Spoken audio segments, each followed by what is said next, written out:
नमस्कार, साखरकर स्वीट किचनमध्ये आपले स्वागत आहे। आज आपण महाराष्ट्रीयन पद्धतीचं केळ्याचं शिकरण कसं बनवायचं हे आज मी तुम्हाला दाखवणार आहे। चला तर मग सुरुवात करूया। केळ्याचं शिकरण बनवताना नेहमी थंड दुधाचाच वापर करावा। हे बघा, इथे मी गरम करून थंड करून 1 ग्लास एवढं दूध घेतलेलं आहे, म्हणजे पाव लिटर एवढं दूध आहे।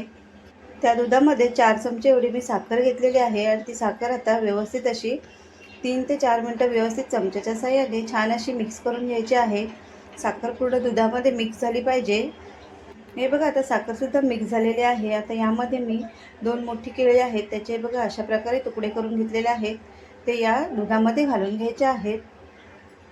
इथे मी थोडे ड्रायफ्रूट्सचा वापर केलेला आहे। त्यामध्ये किशमिश म्हणजेच मनुका, पिस्त्याचे थोडे काप, बदामाचे थोडे काप आणि काजूचे थोडे तुकडे, हे सर्व दुधामध्ये छान असं मिक्स करून घ्यायचं आहे।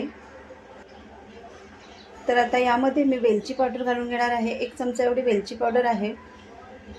चमचाभर एवढं ओलं खोबरं घेतलेलं आहे। ओलं खोबरं ऑप्शनल आहे, पण तुम्ही घातलात तर हे छान लागतं। तर हे बघा, अशा प्रकारे आपलं केळ्याचं शिकरण आता तयार झालेलं आहे।